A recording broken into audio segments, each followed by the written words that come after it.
കേരളം വൃദ്ധസദനങ്ങളുടെ ഹബ്ബായി മാറുന്നത് എന്തുകൊണ്ട്? റോഡ് പണിക്ക് പോയി ഗ്രാവലും മെറ്റിലും ഒക്കെ തലയിൽ ചുമന്നുകൊണ്ട് മക്കളെ പോറ്റി വളർത്തിയ ഒരമ്മ. ചെലവിന് വരാനും എല്ലാം കൂടെ അവർക്ക് ബുദ്ധിമുട്ടുണ്ട്.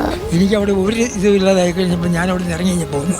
വൃദ്ധസദനം എന്നത് ഒരു അനിവാര്യതയാണ്. എന്റെ ഭർത്താവ് പറയൂ, അദ്ദേഹം മരിച്ചിട്ട് 19 വർഷമായി. ഒരു കാരണവശാലും ബന്ധുക്കൾ ആരുണ്ടെന്ന് പറഞ്ഞാലും ആർക്കും ബാധ്യതയാവണ്ട. ഇപ്പോൾ ഏതെങ്കിലും സ്ഥാപനം കണ്ടുപിടിച്ചിട്ട് അങ്ങനെ പൊക്കോണമെന്ന്. വാർദ്ധക്യം തനിച്ചാകുന്നത് ആരുടെ പിഴവാണ്? പുതിയ തലമുറ അവരും പ്രായമാകുന്നു ചിന്തിക്കുന്നില്ല എന്ന് നമുക്ക് തോന്നുന്നുണ്ട്. ഞാൻ ഈ അച്ഛൻ്റെ സ്ഥാപനം എനിക്കൊരു സ്വർഗ്ഗ.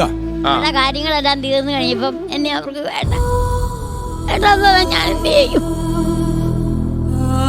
ഗോപു നന്ദിലും ജിമാർട്ട് തമ്മിൽ ബൈ SKN ഇന്ന് രാത്രി 8:15 24-ൽ.